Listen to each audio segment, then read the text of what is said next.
Here I am in my garage. Okay, there's going to be, unless I can do something with the, no, I can't. There's going to be glare in the glasses. But, yeah, just hanging out here. Okay, there's going to be, oh. That's amazing, isn't it? Wow.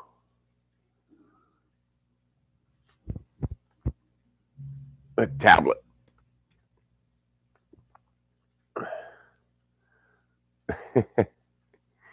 Oh my. How'd I do that?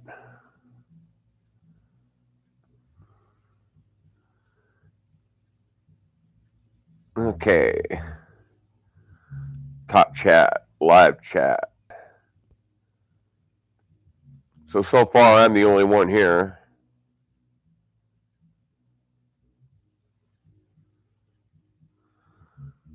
There wasn't anybody out there live. I'm here in my living room with a thing of potato chips.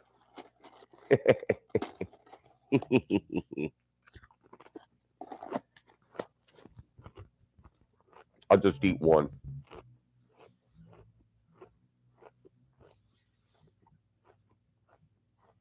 But we were talking today earlier about picking songs for guitars. Like, do you take into consideration the type of guitar that you have or that you use when you pick songs? And generally, I would say no, people do not. Now, when I'm recording,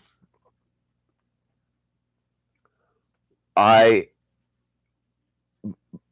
almost always recording on a Telecaster. I use Telecasters for recording, but when I play live, I'm playing on a Stratocaster. Dwight Bailey, hello. Good to see you. There wasn't anybody else out there to watch, so I thought I'd go live myself, and I'm here in my living room. I'm out here in my garage. I wish that picture was centered over my head, but then I'm not comfortable in the reclining end of my couch. But at any rate, and I apologize for the glare in my glasses. I guess I could take them off, but then I can't read the chat. But like I was saying, I primarily record with a Telecaster, but play live with a Stratocaster. And I really don't have a good explanation for that. Does this sound okay? I'm actually doing this on a Chromebook. And I've got the video. It's playing back. Top chat, live chat. I'm watching. I can watch it on my tablet. Let me get down to.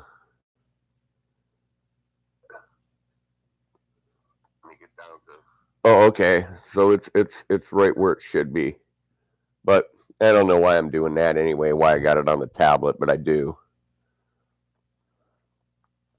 Just kind of a cool thing. But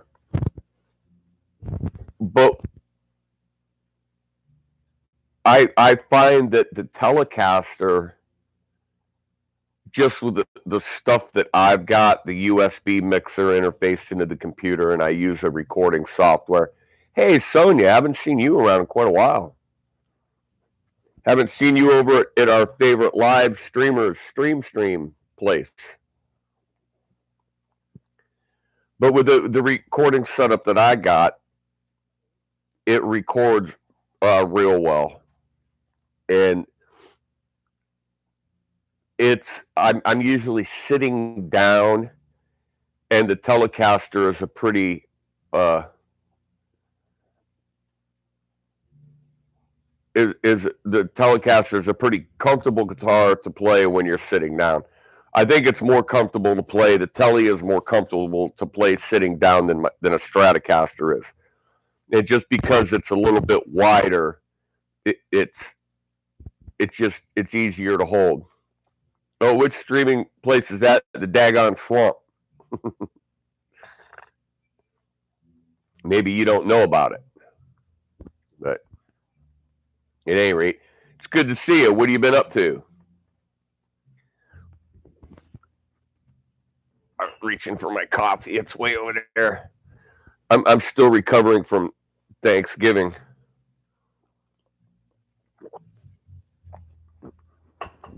We done ate up all the goodies, so now we're waiting for the Christmas goodies. But I was just curious as to what people prefer recording with, if they like recording with single coils, if they like recording with humbuckers, if they like recording with something else. Do you mic when you're recording? Do you mic an amp and remix? Hey, Janice, hello. Do you run direct in? I usually run direct. I used to record everything miking that mini Marshall stack. That's how all my guitar got recorded. But the rig I have now is that little Vox DA5, a little 5-watt Vox modeling amp, into a 15-watt PV Blazer lined out into the mixing board, and that's how I get my sound. I actually could eliminate the PV, but it doesn't shut the speaker off.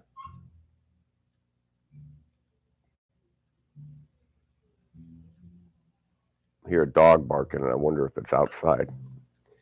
But it doesn't shut the speaker off, so I've got a live speaker in the room while I'm recording, and there's no mic picking it up, so there's no issue between a live mic and the amp playing back. It's just lined out straight into the mixer. And then when I record vocals, it's just into a condenser mic with, everything else shut off. But I thought that was kind of an interesting topic today about, picking songs according to the guitar that you play or the guitar that you're playing. Does anybody do that? I'll see if I do that, then it moves the picture over. Then I got to move my leg. But, oh well. All right, I'm not going to be able to get the glare out unless... Can't do it. Just can't get the glare out of my glasses. That's the problem with there. That did it. That's the problem with lights. It's the problem with glasses. Let me try this. I don't think this is going to do it. I don't think it's coming from there. It's coming from the Chromebook monitor, but we'll see. If I darken my TV. Nope, that didn't do it. But what's anybody else doing?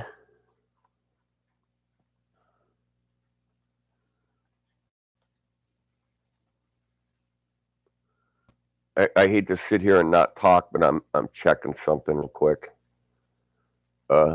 Checking my YouTube subscription page to see who might be live. And at any time, I can lose this stream. You know, a lot of people record with a phone, and they get some good recordings with a phone. And we do have a couple iPads, and I've never tried recording with them. And I've never messed around with GarageBand, and I should, because they both have GarageBand equipped on them. But I've seen some guys that do some, hey, Evil, got them Christmas lights up. Yeah. I showed them to you earlier. Here's a replay. Here's my Christmas lights. Hey, Mitch. This is like deja vu, man. It seems like I lit the lighter for Evil, and then Mitch showed up and said, "Hey, Ed." How you doing, Mitch? Mitch, do you do anything with the iPad? Do you do any recording with the iPad, or are you strictly a PC guy?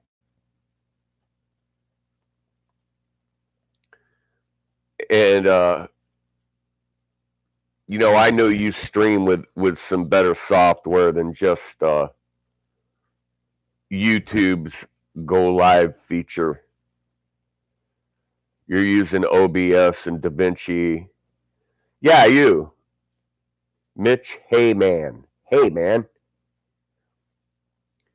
you do anything? Do you do anything with Apple? Apple computer or iPad or iPhone?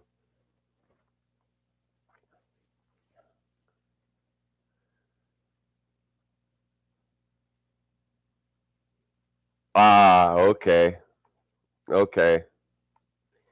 Well, I guarantee you she's going to love it. iPads are amazing.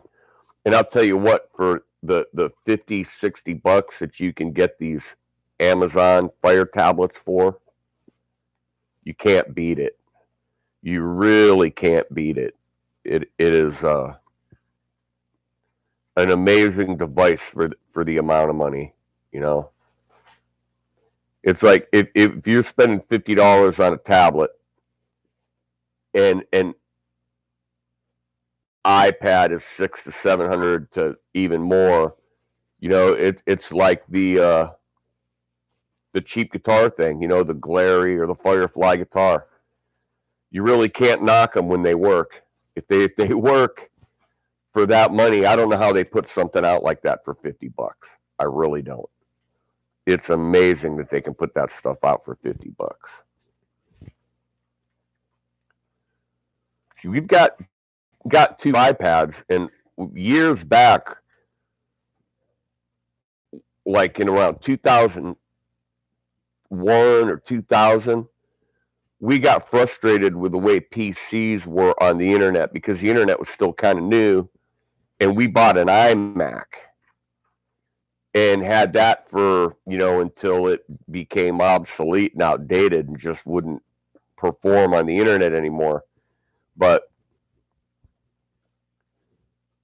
and the price that we paid for that, when it was time to upgrade to a new computer, we just went back to PCs. I think I actually went from that iMac. We went to Walmart and bought an E-machine. Remember that E-machine? That thing lasted for a couple of years, but it was a piece of crap.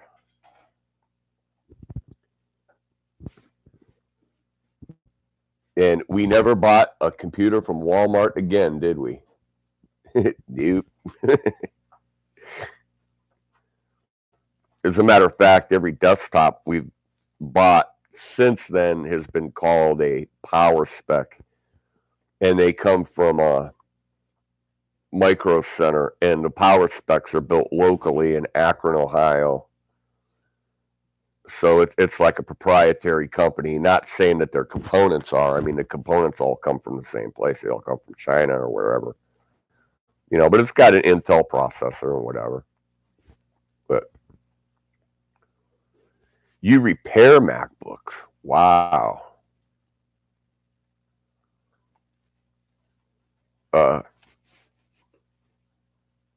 That's amazing. Whenever I have any kind of computer problem, I got a killer deal at Micro Center, $239 for an iPad 10.2 with 32 gigs of memory. Well, see, we just bought an iPad Pro, and I wish it was $239. I really do. Yeah, Mitch, I know you do repair PCs, and if I ever run into a problem, you might be one of the first guys that I contact on the internet. Do you deal with software issues, or are you strictly like, well, if you fix PCs, you got to do it all. You have to know the software as well as the components and the hardware. I didn't know Micro Center was headquartered in Ohio, but I know we've got it here in Ohio. And it's the most reasonably priced computer place around here is Micro Center. You know, we have an Office Max here in our city, and they don't have anything. They've got a few laptops, few pads, notebooks, or a few tablets and stuff, but they really don't have anything. Yeah, evil. I bet you did. So Micro Center is our best choice for buying something, without a doubt. Quality audio and video equipment, along with guitar pedal, amps, and electronic musical equipment. I don't repair iPads or iPhones.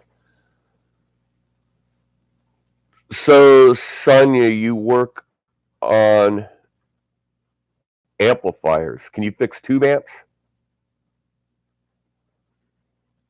Together with 32 gigs of RAM, 500 Samsung. You know, Mitch, and that's something that I think a lot of people should look into building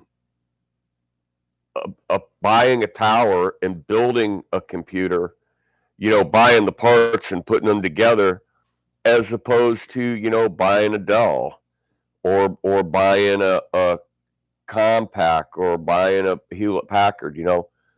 Put them together, and the way things plug and play anymore, if you do a little bit of research, I imagine you could get pretty good results. I mean, 32 gigs of RAM, that's hellacious, dude. I can't even imagine what 32 gigs of RAM would be like.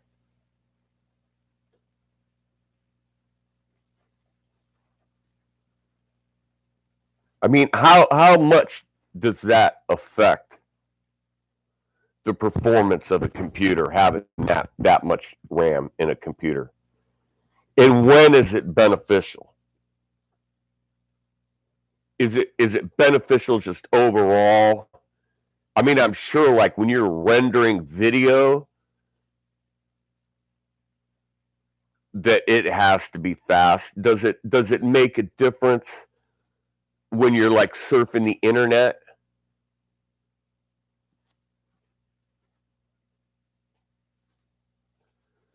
You have a video of the build. Everything is with RGB lights now. What does that mean? That everything's with RGB lights. I think that would be a really interesting project, is putting together a really, like, high performance computer with a RAM like that. But I'm still waiting for the answer on how much difference 32 gigs of memory makes in the performance of a computer, say over 8 gig. Okay, no difference when surfing the net. A little overkill to get 32 gigs of RAM, not at all on the internet. Okay, but like when you're rendering video or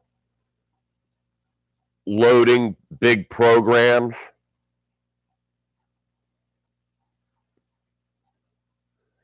Guitar Rehab, good morning. Is it morning? Not yet, I still got an hour to go.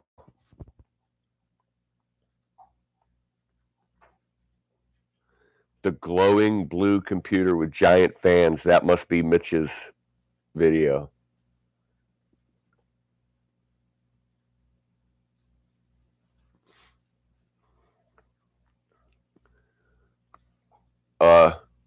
Well, you know, that's certainly a consideration, though.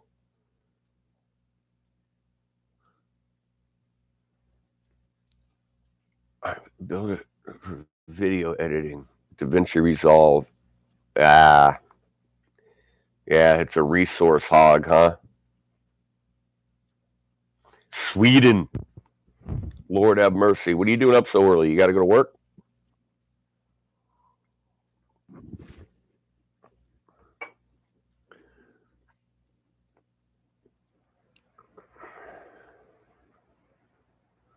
Okay, stepping up to 16. That's, I think I'd be happy with 16. Of course, I'd be happy with 32, but I'd be happy with 16 gigabytes of RAM in a computer. And if you've got good recording software, WAV files, depending on how big your recording is, WAV files can get pretty big.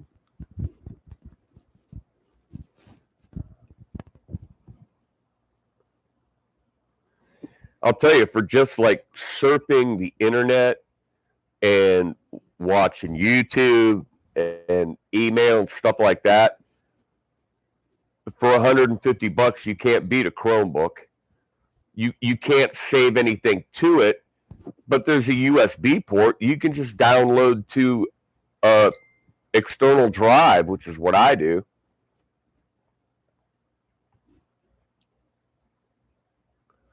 I think the Chromebooks are great.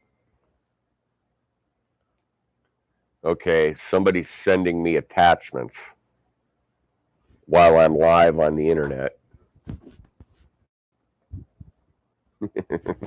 Yeah. You guys, you've really gone over the edge when two people are sitting 6 feet from each other and sending each other videos and attachments across the couch to another device. Well, I guess she had to this time. She's in the kitchen, she's way out there. But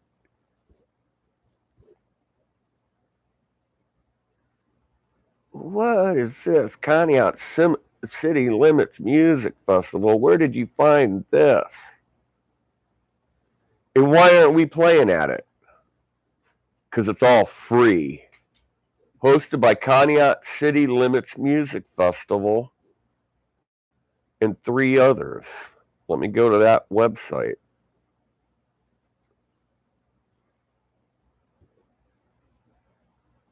So, you can see, Mitch, where I need. How do computers catch fish? I don't know. You can see why I need 32 megabytes, because I got to message Linda, who's like 3 feet away. Okay, I'm going to like the page. City limits.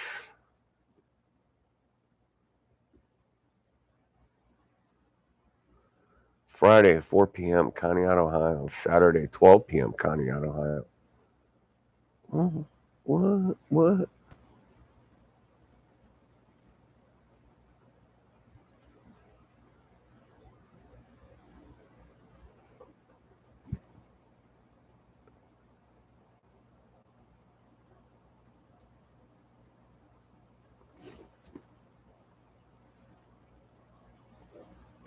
Conneaut Music, City Limits Music Festival.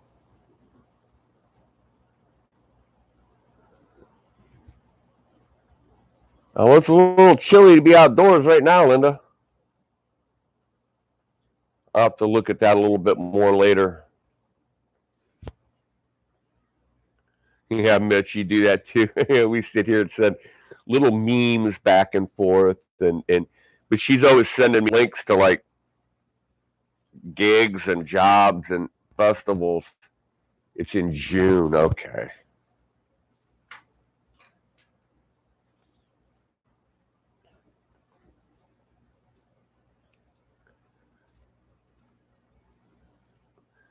But booking now. Send them a message. Yes, you can.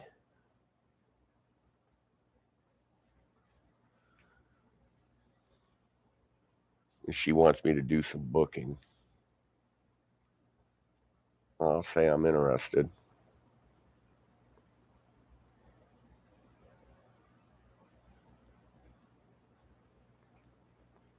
That's Facebook is a very big part of getting jobs and finding places to play. And I have a local thing that's got about 600 or 700 members in it. It's called the Ashtabula Music Monitor that I started 4 or 5 years ago. That all the local musicians advertise their gigs in this one group here in Ashtabula. So if you go look at that, you can find out where almost any local band's playing that weekend. It's like a entertainment page. It's just a group I have on Facebook. I don't even really pay attention to it. It kind of runs itself.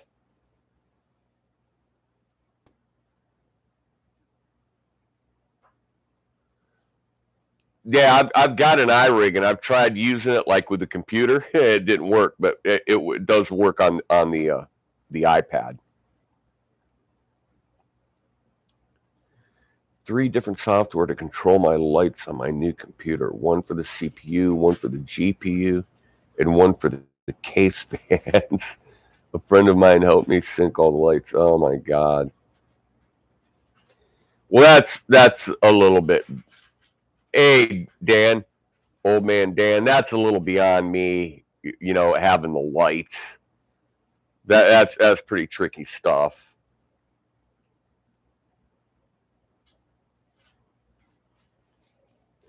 Well, Mitch, are you using single coils or humbuckers when you record? That is a critical question.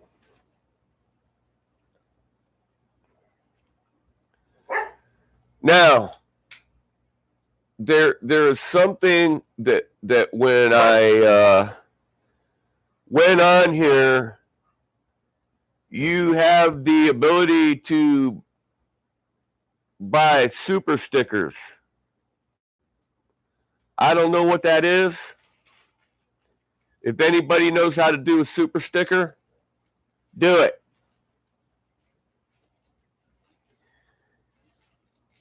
I heard mention of super stickers, but don't really know what they are. I mean, obviously, I know what super chat is, but super stickers, that's something else. That you buy a super sticker, and it's kind of like a super chat.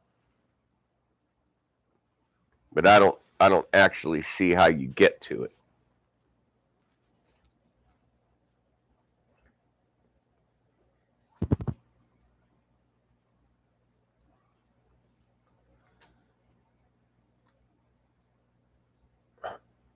Decent stuff to record. Okay. Everybody, hi, hello, hello, hello.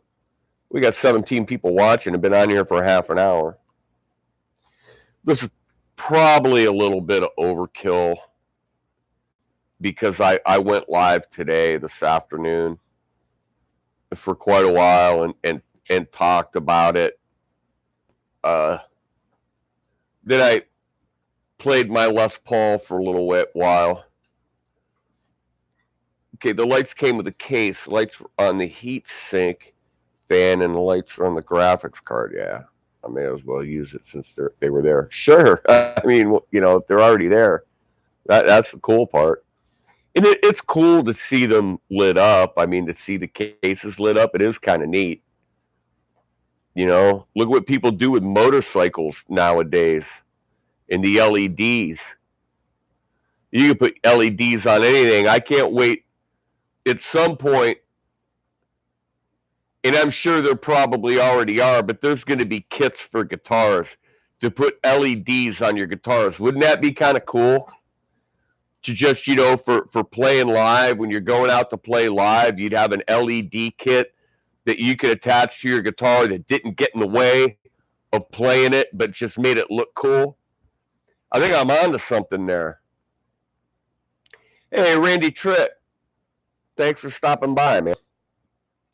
I think that would be awesome to have LED lights on your guitar when you're playing live. I'm going to try to adjust here a little bit. Get stiff. I think that would be really cool. And I saw, I think it was Glenn Fricker got these LED kits that taught you the notes on the fretboard. And even though it was a neat thing in its concept, I thought it was just stupid for trying to learn the guitar. That's not the way you try to learn the guitar. Do you remember the Roy Clark guitar learning method where you had the little colored stickers that you stuck on the fretboard of your guitar? That was the stupidest thing in the world. I couldn't believe Roy Clark even okayed that idea. That's how stupid it was.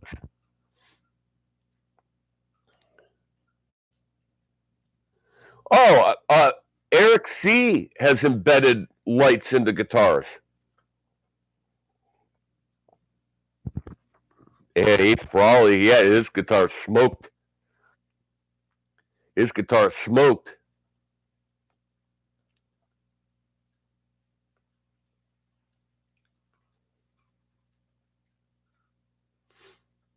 Yeah, there's an LED light thing. Glenn Fricker demonstrated it on his channel, and it's got this adhesive, and you stick it over the fretboard.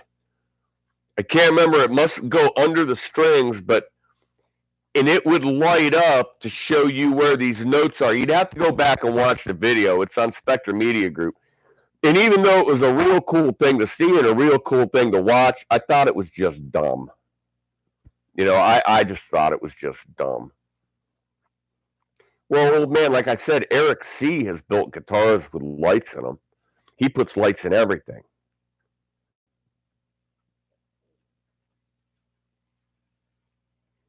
Hey, Squire, welcome back.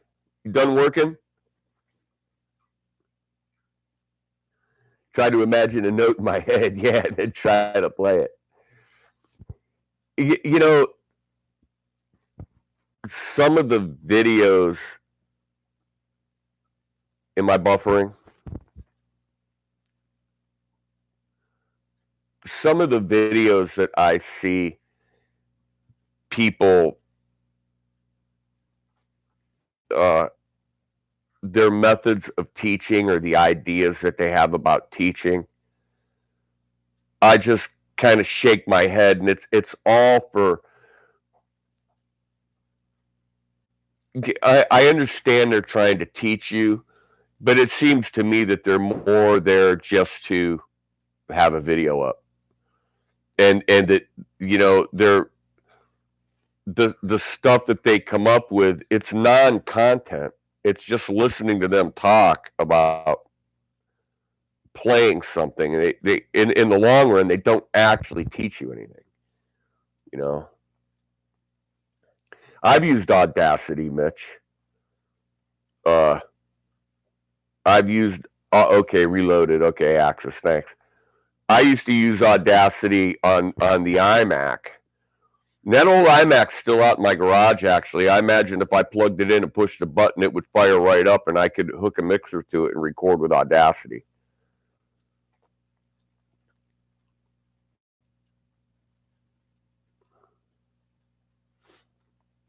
But I use a software called Mixcraft, and I've got an old version of it. And from what I understand, it's by a company called Acoustica. And from what I understand, if you download the new version, if you buy the new version, it's pretty good stuff. And you can multi-track, so you can have like whatever, how up to any number of tracks recording separately at once. Okay, the version I got, you can only record one track at a time. If you, it doesn't matter if you've got like a 8-channel mixer. If you plug 8 things in and run to them, they're all going to record to one track. The new one somehow lets you separate those tracks, and that would be kind of nice. That'd be real nice when, like, if you're recording a live band, which I want to do. As one of my goals is to get a rig set up to take and go record the band live at rehearsals or wherever. Like I was talking about today, I could take this Chromebook, an external microphone, and a USB mixer and go to a gig, but then who would run it while we were playing? Who would sit there and physically run it? You don't want to just set it up and walk away from it. You've got to have somebody at the helm, and especially if you're trying to stream live, or even if you're just trying to get a decent live recording, you got to have somebody there. You just can't turn it on and walk away from it. And that's the problem I have just with a single camera, is you put it on the tripod, you set it over there, and it's the luck of the draw. Is it in a position where it's going to pick up good, or is my guitar going to drown everybody else out, which is usually what happens because the camera's over on my side. And if you just had somebody to run it, and people usually, when you're at a gig, and if you ask somebody even just go over and hit the button, they don't want to do it. They don't want to touch it. They don't want anything to do with it. They don't want to be responsible. They don't care. They just don't want to know.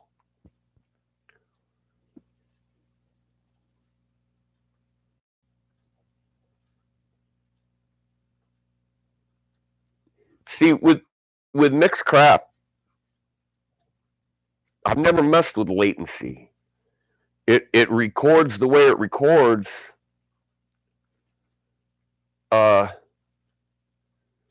Initially setting it up when I first got it, and it was on a 32-bit machine, I had to go read a little bit in their documentation because things weren't lining up right. And I think when you're only recording one track at a time, it's less of an issue. That's Fricker strongly, advocated Reaper, but I think he's moved on to something else now because he's bought some new equipment. I tried Brand Lab, which is free and looks like a professional type DAW recording software, but I didn't play with it enough. Most of the free stuff that I've ever downloaded has been crap when it comes to video editing, recording, photo editing. I downloaded Filmora because all of a sudden my brand new laptop, Windows 10, does not recognize the movie files from my Zoom camera.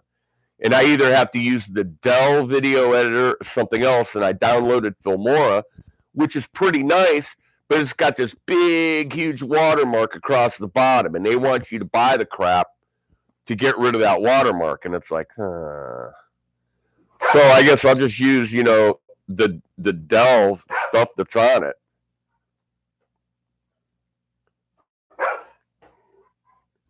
Or just keep taking the video stuff back to my desktop and recording from that.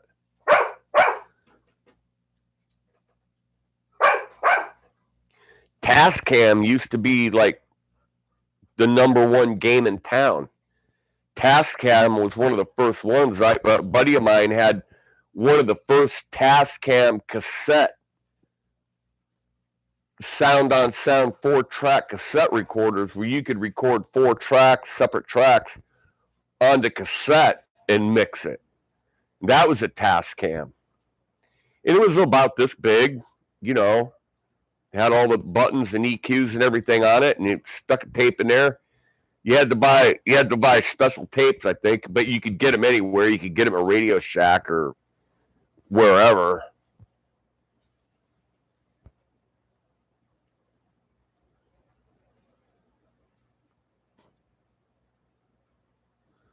The way you line it up, Mitch, is you start everything from the beginning. You go back to the beginning and play from there and make sure that every track is at the starting point. That's all. That's all there is to that. That's no secret.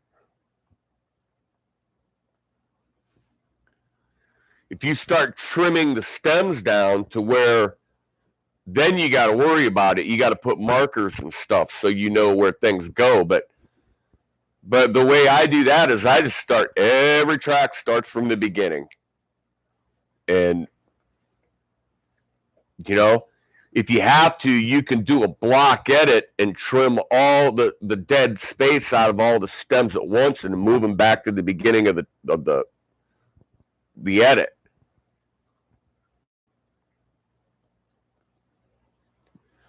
Well, I don't know if they make those Tascam 4-track cassette decks anymore.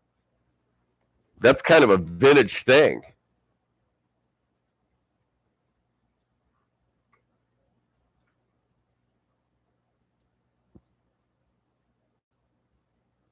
Right, Axis. I know that's what you're doing. That exactly.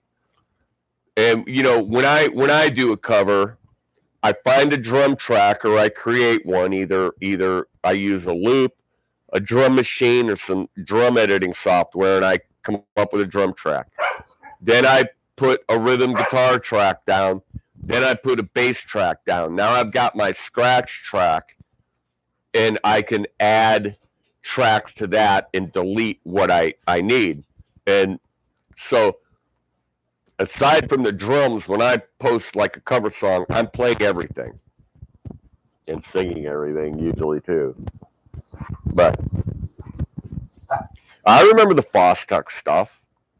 That wasn't bad back in the day.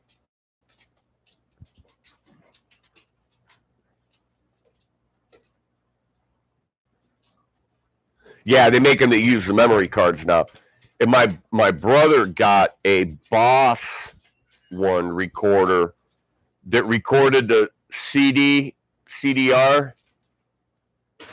And, you know, when those first came out, those were really cool. But I was already moved on to recording on the computer. You know, and I don't use CD for anything anymore. I don't even use them for coasters. CD, nothing.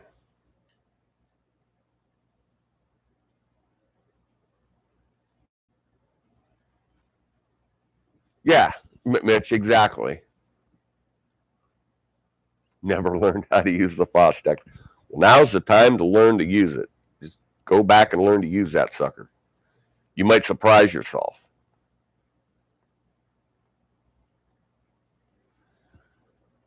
And, you know, I've said this before. If you've got any laptop for $40, you can go on Musician's Friend and buy a Behringer mixer, 2 or 4 channel mixer that will interface to your computer and change the game for you totally. And they're cheap.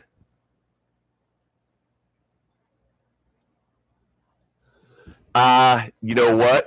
I don't know if my new laptop even has a CD player, and I don't care because I'm not going to use it. The only time I ever use a CD drive is when somebody gives me like a DVD or a CD that's got photos on it or something that I've got to get off. And even that's rare because everybody hands you everything on one of these. You know, everybody hands you everything on a memory stick or a solid state drive that you plug in and to a USB port, and away you go. Don't even mess with CDs anymore. My van, our new van, doesn't have a CD player. And like I talked about yesterday, Linda brings me this piece of mail from Sirius XM for 3 free months of Sirius Radio because we let it expire. We didn't want to pay for it. And I went out and did it and went online and filled it in. You know, they know who I am anyway. They pinged my radio, and I got 3 free months of Sirius. And we like Little Steven's Underground Garage. But I found 60s pop hits, 70s pop hits, and then this thing called Deep Dive and a couple other stations that are really pretty good that we like. Yeah, I found a classic country and outlaw country station that I like, but Linda will play country music, but she won't sit down. You'll never catch her sitting down and like popping in Toby Keith, you know. It's not going to happen. Ain't going to happen. But she's got no problem playing it. You know, listening to it, watching the video or whatever, listening to it, I'll record it for her and show her what I want her to play, and that no problem there. Yeah, they record every album on 2-inch tape. That's because Dave Grohl bought that world famous tape machine that is absolutely. Why would he want to work that hard? But see, he wants the sound that those albums had, you know. And a lot of that came from the engineers and the producers. You know, you can't just. Some bands would have sucked if they didn't have the engineers that they had.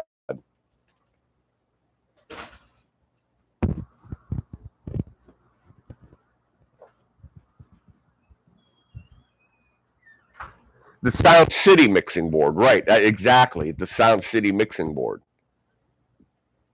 And then they had to move that sucker. And there were only like 2 of those made, I think, wasn't it? Or was that the only one made? There was only 1 or 2 of those mixing boards ever even made. And at the time, it was hellaciously expensive. Yeah, the head, the tail, the whole damn thing.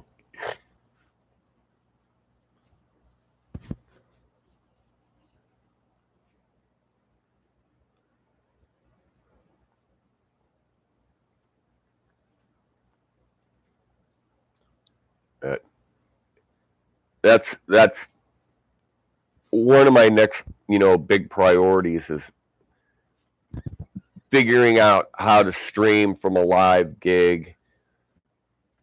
The tablet does not, the Fire tablet with the YouTube app does not have a go live function. Anyway, it didn't.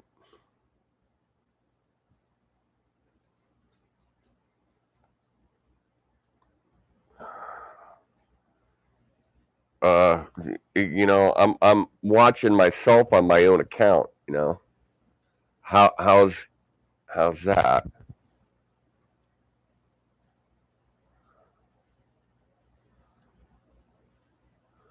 So at the theater, they scared the crap out of me. Jaws.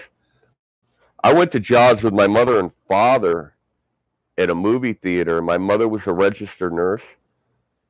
And when we were waiting in line to get into the movie, the woman in front of us had a seizure and hit the floor. And my mother, being an RN, started tending to this woman.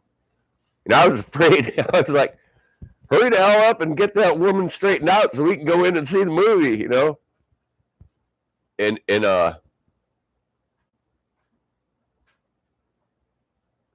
I can't remember what she called the seizure. The woman snapped out of it and told my mother, thanked her and said thank you, and told my mom what it was and why it happened. And my mother goes, oh, yeah, okay. I kind of thought that's what it was. It wasn't epilepsy or anything like that. It was something else. And this woman just hit the floor and started foaming at the mouth. And me and my dad are standing there going, oh, no.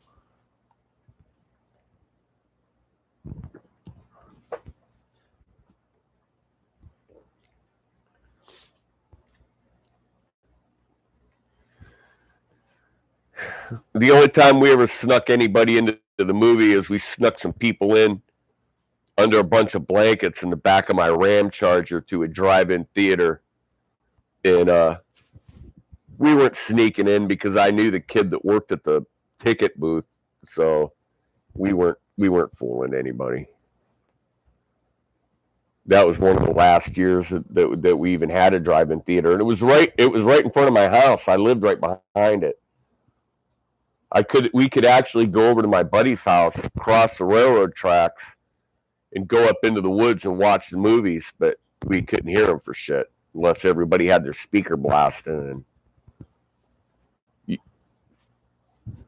it wasn't worth it. It was better to just get in your car and go. It was cheap enough anyway.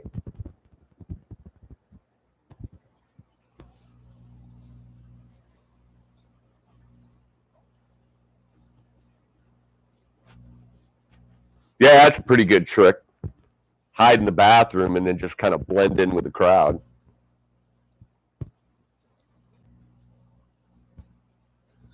Psycho. Wow. The first movie that I remember going to see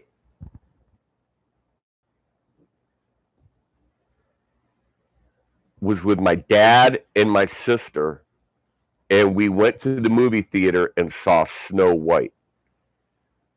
Then the second movie I ever went to see, I can't remember. It was another Disney movie, and it was me and my dad and my brother, and we went to the local theater here in Ashtabula. And then the third movie was me and my dad went to see this movie called Alaskan Safari. And that was a cool movie. And then the first drive-in movie I ever went to see was A Million Years BC with Raquel Welch. And you'd go see a movie, and you're 10, 11, 12 years old. You'd come home the next day, and all your friends would gather around on your front steps, and you would tell them everything that happened in the movie, and it was like they got to see the movie too. And every kid that went to see the movie, the next day, all the kids were over there to find out what the movie was about, and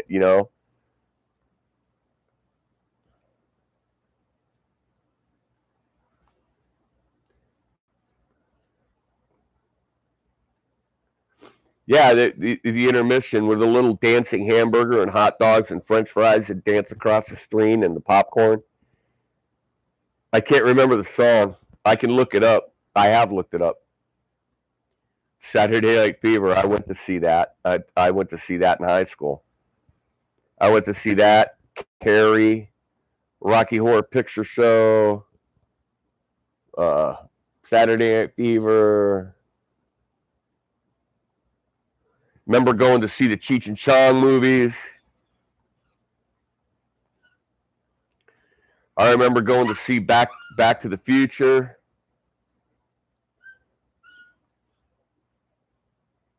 And when I was a kid, Patton came out. We were 12, 13 years old, maybe 11, 12 years old. And the movie Patton came out with George C. Scott. I went to see that with my neighbor and his mom and dad and brother and sister. Earthquake, I don't remember that one.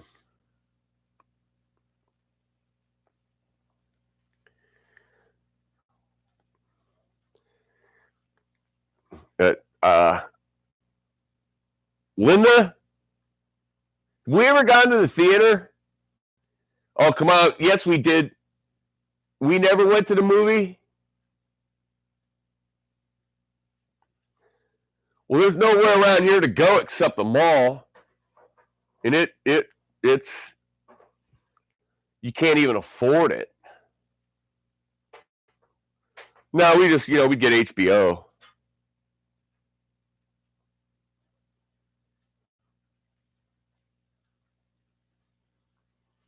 Back to the Future was great. That was a great movie when it came out.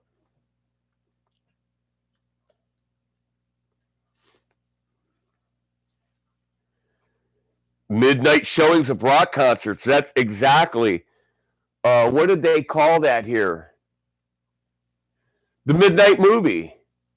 They used to have those in Painesville, where they played the rock concerts, Linda. Did you ever go to any of those? Midnight Madness, I think they called it, or something like that.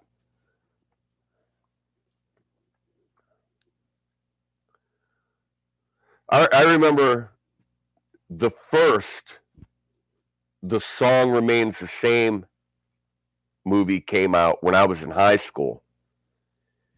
And they played it in the auditorium of our high school. And I'll tell you what, man, kids hated it. They absolutely hated it. They did not get it at all. And they did not. And this was 1976, something like that. And it was just a lot of live concert footage and a lot of bullshit that I don't even think the faculty was prepared for what they were about to see. And me and my friends dug it because, we all played guitar and we were all Led Zeppelin freaks, but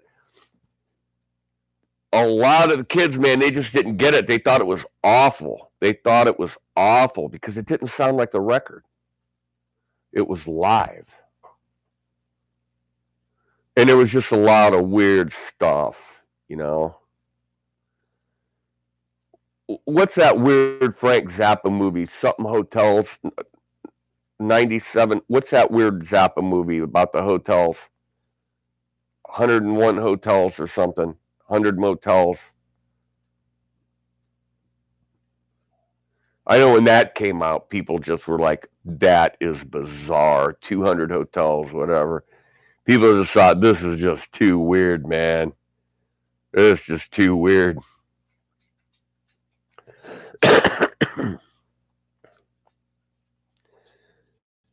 Oh, come on, Axis. You didn't like the Sound of Music? What's the matter with you? You didn't like They Call the Wind, Mariah. What was that one? I can't remember the name of it now. I'm so old, I forget what the old musicals were.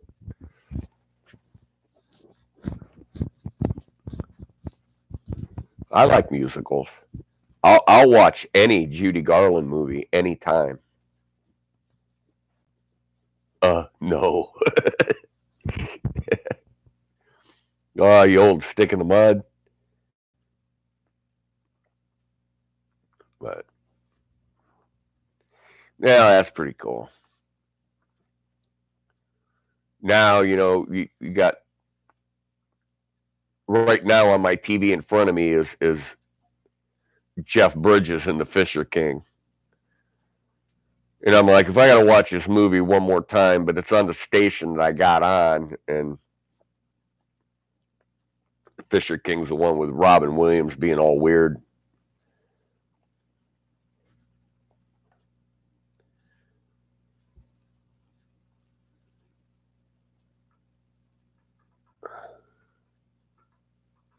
Yeah, Led Zeppelin live the first time you hear them. Exactly. But I'll tell you what, if you go back on YouTube and find the old live performances where they performed in Germany and Jimmy Page is playing on the Telecaster, that is one of the best live bands you'll ever heard. They sound just like the first record. They do the stuff, they nail it. And I mean, you've got to hunt for it, but it's there. It's on YouTube. It's there.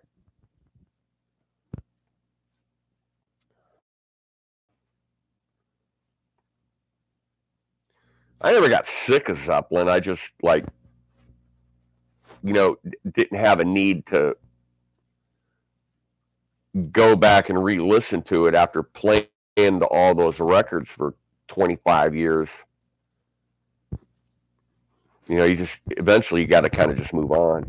But all right, guys, it's 11:30. It's been an hour. Glad you all jumped in. That's kind of cool.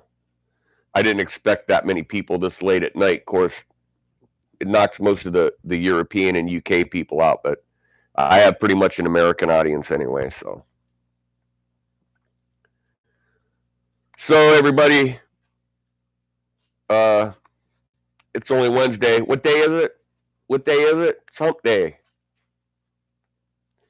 But I'm gonna roll on out of here. So thanks a lot, and we'll catch up with you on the next stream.